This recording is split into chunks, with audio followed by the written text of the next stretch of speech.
사사기 16장 19절에서 22절 말씀입니다. 같이 보겠습니다. 사사기 16장 19절에서 22절까지의 말씀입니다. 같이 한 목소리로 하나님 말씀을 19절부터 22절까지 읽겠습니다. 들릴라가 삼손에게 자기 무릎을 베고 자게 하고 사람을 불러 그의 머리털 7가닥을 밀고 괴롭게 하여 본즉 그의 힘이 없어졌더라. 들릴라가 이르되 삼손이여 블레셋 사람이 당신에게 들이닥쳤느니라 하니 삼손이 잠을 깨며 이르기를 내가 전과 같이 나아가서 몸을 떨치리라 하였으나 여호와께서 이미 자기를 떠나신 줄을 깨닫지 못하였더라. 블레셋 사람들이 그를 붙잡아 그의 눈을 빼고 끌로 가사에 내려가 놋줄로 매고 그에게 옥에서 맷돌을 돌리게 하였더라. 그의 머리털이 밀린 후에 다시 자라기 시작하니라. 아멘. 아멘. 네, 머리털이 다시 자라기 시작한다고 할 때 이제 그죠? 웃음이 막 나죠. 다시 자라게 될 좀 있습니다. 근데 그 머리털과 이 머리털은 달라요, 그죠? 이렇게 이 머리털은 하나님의 약속이 있는 것이었어요. 하나님의 약속이 있는 것이었어요. 어떤 의미가 있냐면 다시금 너의 모든 삶을 회복시켜주고 다시금 기회를 준다 이런 의미가 있는 머리털이었습니다. 오늘은 이제 그 사사기 룻기를 같이 이렇게 나누고 싶어요. 지금 이렇게 저희가 금요일날 제가 설교할 때마다 한 권씩 이렇게 넘어가고 있었어요. 그죠? 오늘은 사사기 룻기인데 어떤 내용이냐면 하나님께서 모세를 통해서 모세라고 하면 이스라엘 백성들이 처음 만들어지게 만드는 사람, 애굽에 있을 때, 이집트에 있을 때 끄집어 내주는데 통로가 돼서 사람 모세였어요. 그죠? 모세가 이집트에서 끄집어 내주고 하나님의 백성으로 삼을 수 있도록 시내산에서 하나님의 율법을 받아서 전해주고 율법을 계속 유지하면서 살아갈 수 있는 방법, 성막을 만들어서 하나님과 함께 예배할 수 있는 제사법을 가르쳐주고 절기를 지키며 하나님의 마음에 합당한 삶이 어떤 것인지를 깨닫게 하는 이것을 가르쳐주고 모세는 가나안 땅에 들어가지 못하고 죽어요. 너는 끝, 너 역할 끝이야. 여기까지야. 가나안 땅에 들어가는 건 너 역할이 아니야. 모세가 죽어요. 모세가 죽은 다음에 여호수아라는 사람을 다시 세워요. 여호수아 너는 율법을 주고 제사법을 가르쳐주고 그들에게 절기를 가르쳐주고 하는 게 너 역할이 아니라 너 역할은 뭐냐면 그 땅에 들어가서 그들로 하여금 땅을 점령하게 하는 거야. 여호수아를 통해 그 일을 완성합니다. 요단강을 건너게 하시고 여리고성이 무너지게 하시고 아이성이 무너지게 하시면서 땅을 분배받아서 점령하게 해요. 다 점령하고 나눈 다음에 그 다음에 일어난 게 여호수아가 나이 들면서 죽어요. 그게 지난주까지 얘기해요. 그죠? 나이 들어서 죽어요. 죽으면서 마지막 유언처럼 했던 게 뭐냐면 스스로 조심하여 너희 하나님을 사랑해라. 이게 여호수아의 핵심이었어요. 모세도 똑같은 얘기를 했어요. 모세도 생명을 다하고 뜻을 다하고 힘을 다하여 여호와 하나님을 사랑해야 돼. 그러고 깨꼬닥 그죠? 남 죽은 얘기가 이렇게 웃긴 건 아니지만 응?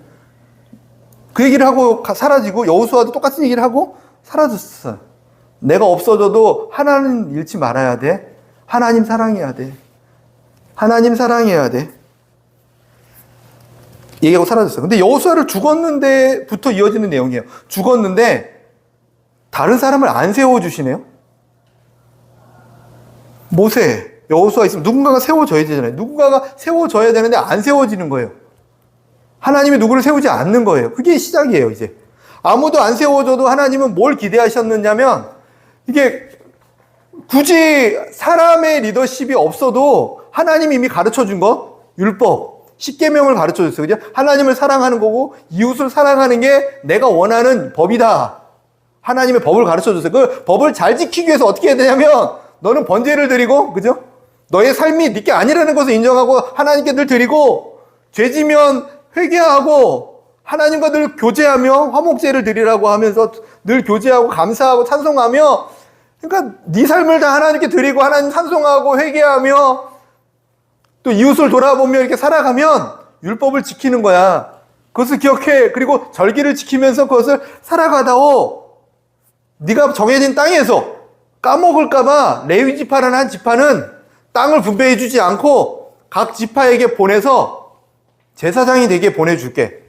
그들에게 물어보고 그들이 너희들을 도우면서 어떻게 제사하는지 그들이 도울 거고, 어떻게 율법을 알아야 되는지 깜빡깜빡 할 때 그들이 도와줄 거고, 모세와 같은 리더자가 없어도, 여호수아 같은 리더자가 없어도 충분히 너희들이 그 땅에서 하나님의 백성으로 살아갈 수 있도록 이미 다 가르쳐줬어가 사사기의 시작이었어요.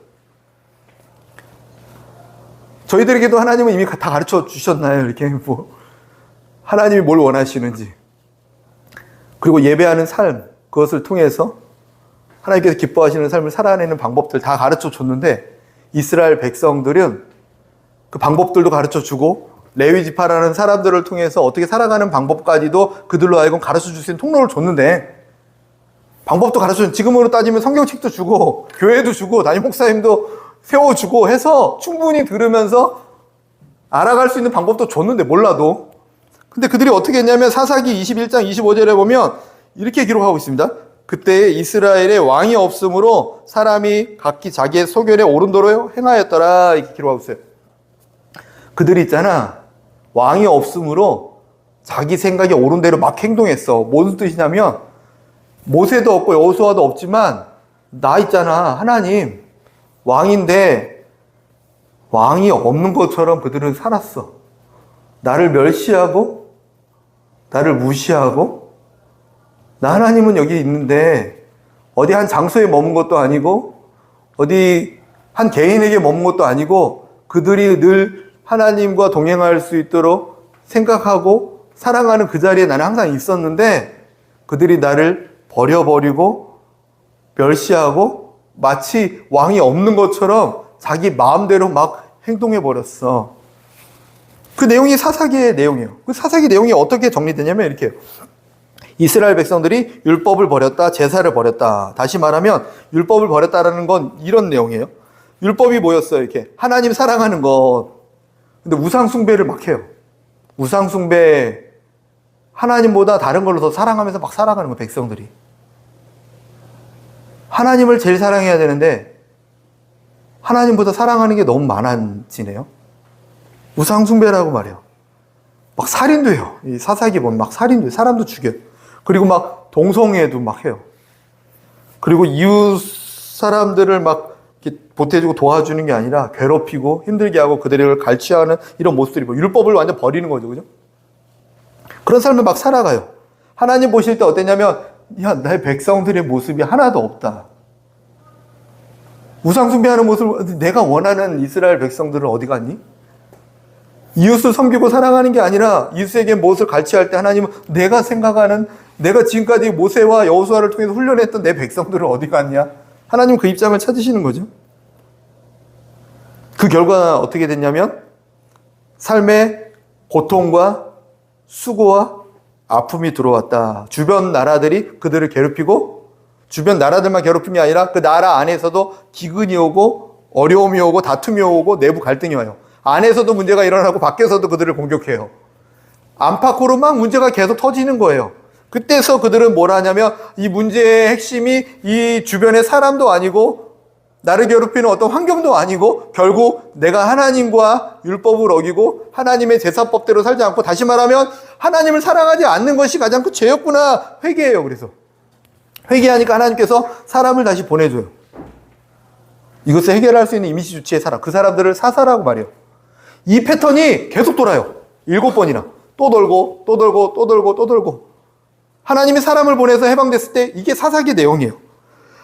아무리 하려고 해도. 근데 그 내용 중에 한 사람이 오늘 나오고 싶은 이 삼손이라는 사람이었습니다. 삼손은 뭐냐면 사사라고 했죠. 사사. 그들을 구해줘라라고 보냈는데 그마저도 하나님께서 보냄받을 때, 태어날 때부터 그는 특별하게 존재를 하고 이렇게 보낸 거예요. 근데 그마저도 뭐라고 하냐면 들릴라라는 여인을 사랑해요. 세상을 사랑해요. 하나님을 사랑하기보단 다른 것을 더 사랑해요. 그래서 하나님 말씀을 멸시해버려요. 무시해버려요. 그도 왕이 없는 것처럼 행동해버려요. 그랬더니 그가 여자의 무릎에서 잠이 드네요. 세상을 사랑하면 그냥 세상 사랑하고 하나님도 사랑하나 보다가 아니라, 세상을 사랑할 때 바로 따라오는 게 뭐냐면 잠들어 버려요. 거기에 빠져버려요. 내가 하나님과 관계가 희미해지고 멀어져요. 이 삼손이라는 사람은 그 무릎에서 잠들어 버려요. 그냥 세상도 사랑하고 하나님도 돈도 사랑하고 명예도 사랑하고 자존심 사랑하고 둘 다 두루두루 사랑하면 좋지 않습니까? 라고 말할 때 맞지 않다라고 가르쳐줘요. 세상을 사랑했더니 그가 세상에서 잠들어 버렸다. 예배소서에는 자는 자들아 죽은 자들 가운데서 일어나라 말씀하세요. 일어나라. 잠든 자들아 너희들은 살아있는데 왜 죽은 자들 가운데서 잠자야지? 자, 일어나야지. 그들을 살리라고 보냈더니 죽어있는 자들을 살리라고 보냈더니 시체들 가운데 왜 잠자고 있니? 이스라엘 백성들이 가나안 땅에 들어가서 그들이 하나님을 섬기고 하나님을 예배하고 절기를 지키는 모습을 통해서 온 열방이 하나님을 보게 되는 것을 꿈꾸고 하나님은 그들을 보냈는데 너네들 내가 기껏 살려서 하나님의 백성으로 훈련해서 만들어서 준비시켜서 평생을 투자해서 이렇게 만들어 놨더니 보내버렸는데 거기 가서 세상에서 잠들어 버렸네. 깨워도 안 일어나네. 삼손이었어요. 흔들어도 안 일어나네. 그러더니 하나님 말씀을 버리고 결국 하나님 말씀 버린 거에 대한 형벌이 하나님 말씀이 이게 그냥 들어도 되고 안 들어도 되고 문제가 아니에요. 이게 하나님 말씀 봐도 되고 안 봐도 되고 이런 문제가 아니에요. 하나님 말씀을 버렸더니 무슨 일이 일어나면 마귀도 똑같은 작업을 지금도 해요. 하나님 말씀을 거짓말로 만들어서 자기의 거짓말을 듣게 만들어서 우리로 하여금 하나님과 멀어지게 만드는 거. 아담과 하와 때 했던 방법이죠. 너 저거 먹으면 정령 죽을 거야 그랬더니 진짜 죽는다고 그랬어? 죽을까 하지 않냐? 안 죽을걸? 자꾸 이렇게 애매하게 만들면서 말을 바꿔가는 거. 거짓말하는 게 마귀가 하는 일이었다는 거예요. 근데 그게 그냥 거짓말 한번 듣고 마는 게 아니라 그 거짓말 때문에 세상은 죄가 들어오고 죄 때문에 죽음이 들어와서 예수님이 십자가에 달려 죽으실 수밖에 없는 일이 벌어진 거죠. 이때도 마찬가지예요. 말씀을 버렸더니 하나님 말씀이 뭐라고 했냐면 너의 머리털에 손대지 말아야 했는데 그 머리털을 잘림을 당하게 돼요. 그래서 그는 눈이 뽑히고 노줄에 매여 감옥에 갇히는 신세가 됩니다. 이 죄의 굴레를 벗어날 수 있는 방법, 죄 짓고 삶의 고통과 아픔이 돌아와서 가난함이 들어오고 질병이 들어와서 주님께 무릎 꿇고 부르짖었더니 주님이 해결책을 줬는데 이 굴레에서 사사가 와서 해결해 줄 줄 알았는데 사사마저도 그 굴레에 들어가 버린 거죠. 사사계의 내용이에요. 굴레가 있는데 죄악의 굴레, 죄악의 어떤 뺑글뺑글 도는 패턴이 있는데 그 패턴에 사사마저도 들어와서 돌아버린 거예요. 우리도 그 패턴에서 사람들을 구원해줘라. 죄 짓고 고통당하고 죽음을 당하는 그 안타까운 패턴에서 구해줘라 하고 세상에 보냈더니 세상에 잠들어버리고 그 굴레에 같이 빠져서 같이 죽어버리면 하나님 보실 때 이 삼손하고 똑같은 거죠. 너 왜 거기 있어? 저와 여러분에 대한 안타까움이 아닐까요? 믿는 자들에 대한 하나님의 안타까움이 아닐까요? 왜 여기 있어요? 삼손 너 왜 눈 어디 갔어? 너 눈 어디 갔어? 왜 뽑힌 거야? 블레셋 사람들이 뽑아갔는데요. 말씀을 버려서 그렇잖아. 세상에 잠들어서 그렇잖아. 노줄에 왜 매일 묶여서 감옥에 갇힌 거야? 아니, 노줄이 너무 나를 올가매요. 돈이 나를 올가매고 건강이 나를 환경이 나를 올가매요. 너 옛날에 그보다 더 큰 것도 다 끊어냈잖아. 무엇도 다 이겨낼 수 있는 강한 능력을 가졌잖아. 아, 주님이 함께 계시지 않아서 그렇구나. 이 굴레였어요. 이런 상황에서 사사기는 끝나버려요. 이 굴레, 이 어둠의 굴레에서 누가 이것을 해결할까? 사사마저도 해결하지 못한 굴레. 우리 예수님이 그걸 해결하셨죠. 그죠? 모든 죄를 끊고 승리하시고 우리로 하여금 하나님의 나라를 그와 동행하면서 이겨낼 수 있도록 넉넉하게 이길 수 있도록 그분이 해결하셨습니다. 이게 누가 이 죄의 음침한 굴레에서 벗어나게 할까? 근데 룻기에 보면요. 연결돼서 뭐가 있냐면 룻기에 보면 이 사람은 이방 땅에 살고 있던 사람이래요. 이방 땅에 살고 있다는 사람은 그냥 쉽게 표현하면 하나님을 만날 수 있는 아직 자격 조건이 주어지지 않은 사람이에요. 이 사람은 하나님을 만날 수 있는 자격도 조건도 지금은 누구나 조건이나 자격 없이 주님이 다 만나 주셨지만 이때는 유대인들부터 하나님이 그들에게 나의 백성이 되게 하시고 또 율법도 가르쳐 주시고 제사법도 가르쳐 주시고 너는 나의 백성이다. 너의 백성이면 내가 너의 하나님이 되고 내가 너를 지키고 인도하고 너를 통해서 별과 같은 자녀를 너가를 통하여 이런 약속이 있는 그런 어마어마한 자손들이거든요. 이 룻이라는 여자는 거기에 해당 안 되는 사람이에요. 자격도 없고 아무것도 없는 사람이에요. 근데 아까 얘기한 것처럼 이스라엘 백성들이 죄 짓고 떠나고 하나님과 멀어지고 우상 숭배하고 하나님 사랑하지 않았더니 재난이 왔다고 그랬죠. 기근이 왔다고 그랬죠. 가난함이 오고 힘들고 고통이 왔다고 그랬죠. 예수님께서 우리의 가난함을 부욕해 하기 위해서 그가 가난하게 되셨다 말씀하세요. 그죠? 부유하다라는 건 돈이 많고도 포함되어 있지만 그거 하나만 말하는 게 아니에요. 이게 삶이 부유한 사람이 있어요. 이게 주머니에 뭐 하나 없어도 이게 부유한 사람이 있어요. 몇백억을 가져도 부유하지 못한 사람이 있어요. 이렇게 항상 이렇게 쫓겨다니는 삶, 그죠? 부유한 삶을 우리에게 허락하셨어요. 이스라엘 백성 가운데는 가난함이 왔어요. 그래서 더 이상 먹을 것이 없어서 힘들어서 이방 땅에 건너가서 아들을 데리고 남편을 데리고 건너갔는데 그곳에서 아들의 아내를 구한 게 롯이에요. 롯이라는 사람을 구했어요. 근데 남편들이 죽어요. 남편도 죽고 그 데리고 갔던 그 시어머니의 아들들도 죽고 남자들이 싹 죽어요. 이 시어머니와 딸만 남아요. 이방 여인 한 명. 환경이 어때요? 처절하죠. 조건이 하나도 없고 하나님을 만날 수 있는 자격, 조건도 없지만 살아갈 수 있는 기반이나 아무것도 없는 절망적인 삶의 한 여인이었어요. 근데 굳이 룻기를 사사기 뒤에 붙여놓으신 이유가 뭘까 생각해보면 정말로 하나님께 복을 받고 하나님의 백성으로서 엄청난 권세를 누리고 하나님이 그와 맞서서 대적할 수 있는 자가 아무도 없게끔 지키고 보호하시는 민족이 이스라엘 백성이었죠. 그죠?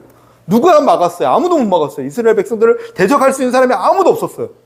하나님이 그들과 함께 하셔서 하나님이 싸우시니까 강도 막히고 어떤 성령 오동 다 이겨나가는 사람이었어요. 왜냐하면 하나님이 함께 하시니까. 모든 것을 가진 그 백성들 이스라엘 가나안 땅에 들어가서도 아무것도 없는데도 전쟁하면 계속 다 이기는 거 점령하는 거예요. 이런 사람들. 그런 사람들. 그럼에도 불구하고 그들이 하나님을 사랑하지 않고 하나님께서 기뻐하시는 삶, 율법이라고 표현했지만 하나님을 사랑하고 이웃을 사랑하는 어떤 이런 삶을 살지 않고 여전히 세상을 따라 살아갔더니 그들의 삶 가운데는 하나님의 유업이 전해지는 것이 아니라 그냥 여기서 끝나요. 자기의 소견에 옳은 대로 행하다가 끝났더라. 하나님의 꿈과 소원을 이뤄드리는 통로도 안 되고 아브라함과 하셨던 약속도 이루어드리지 못하고 그냥 끝나요. 근데 룻은 이방 여인의 아무것도 기반이 없는 그 한 여인이었지만 그가 시어머니를 만나서 시어머니가 유대인이었거든요. 하나님을 잘 섬기고 있는데 나 시어머니가 섬기는 하나님 나도 섬깁니다.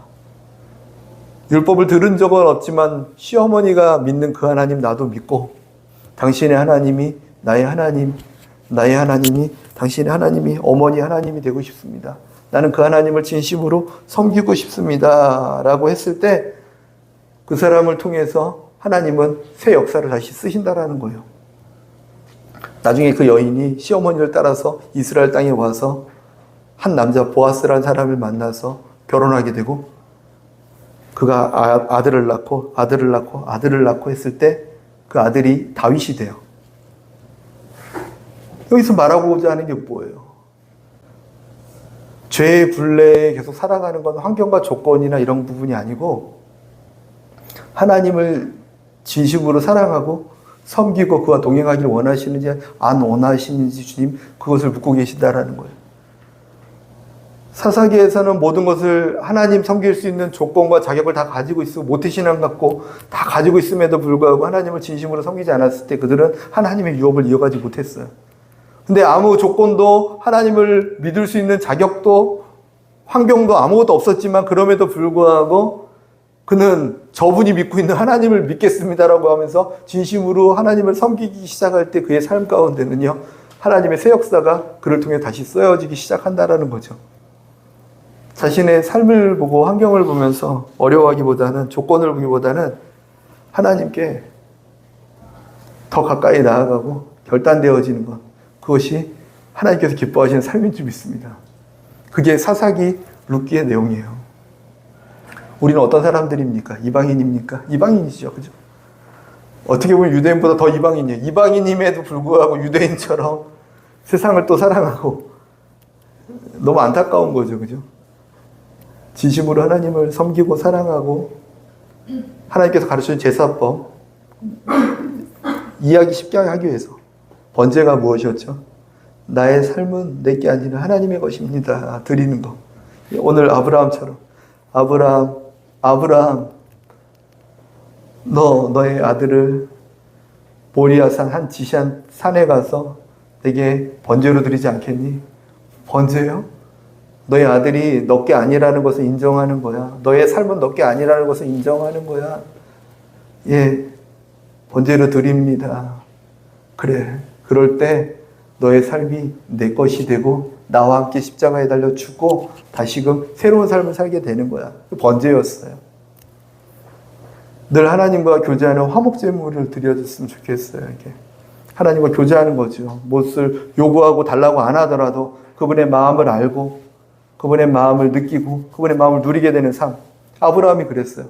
아들을 버리기 위해 준비하고 있는 하나님의 마음 있잖아요. 하나님께서 아들을 십자가에 달려 죽여야겠다 언제부터 결심하셨냐면 아담과 하와가 범죄한 다음부터 준비하셨을 거 아니에요, 그죠?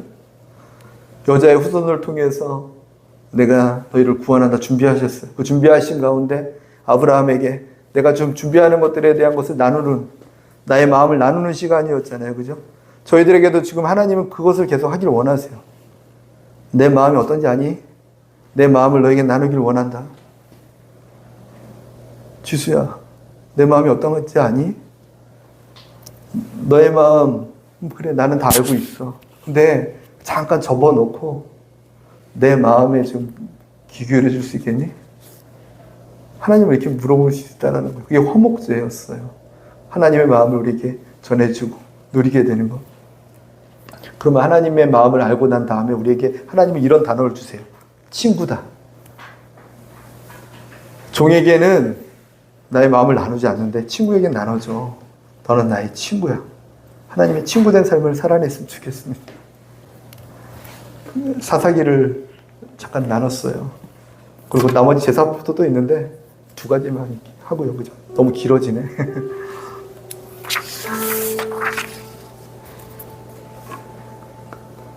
그 어떤 조건과 환경도 우리가 하나님 앞에 나아가고 하나님의 통로로 쓰임받는데 방해될 수 없어요. 왜냐하면 하나님이 환경보다 그 어떠한 조건보다 크시기 때문에 내가 가지고 있는 준비한 능력과 실력보다 하나님은 더 크고 위대하시기 때문에 내가 준비한 어떠한 것, 내가 지금까지 노력해서 챙겨온 무엇보다도 하나님은 더 크고 위대하시기 때문에 그게 중요한 게 아니고 나는 하나님이라 믿습니다. 나는 그 하나님을 진심으로 섬기고 싶습니다. 나는 그 하나님께 나의 모든 삶을 다 드리고 싶습니다. 나는 그 하나님께 나의 마음을 다 드리고 그 하나님의 마음을 내게 가득 채우고 싶습니다. 이렇게 살아가기 시작할 때 주님의 마음이 이 안에 있으면, 주님의 마음이 우리 안에 있으면 우리를 보면서 나의 마음과 같구나, 나의 생각과 같구나, 너는 나의 형상이야, 너는 나의 형상이야, 내가 하나님의 형상대로 지은 그 형상을 이제서야 너가 회복했구나 하시면서 우리를 보면서 하나님 기뻐하세요. 우리가 마귀의 형상으로 살아가고 세상으로의 형상으로 살아가면 하나님이 너무 슬퍼요. 내가 만든 형상은 어딨지? 내가 삼손을 정말 멋지게 만들었는데 삼손이 왜 어디 갔지? 왜 너가 내 형상을 다 잃어버리고 지금 그런 초라한 모습으로 그곳에 있니? 세상을 사랑하고 나를 버렸니? 다시금 너의 머리털이 자라기 시작할 거야. 다시금 너를 회복하시는 하나님의 은혜가 있을 거야. 예수 그리스도가 우리 삶을 새롭게 하셨어. 그 하나님 앞에 나아가 기도하겠습니다. 하나님, 내가 하나님 마음 충만하고 싶습니다. 기도하겠습니다. 하나님 감사합니다.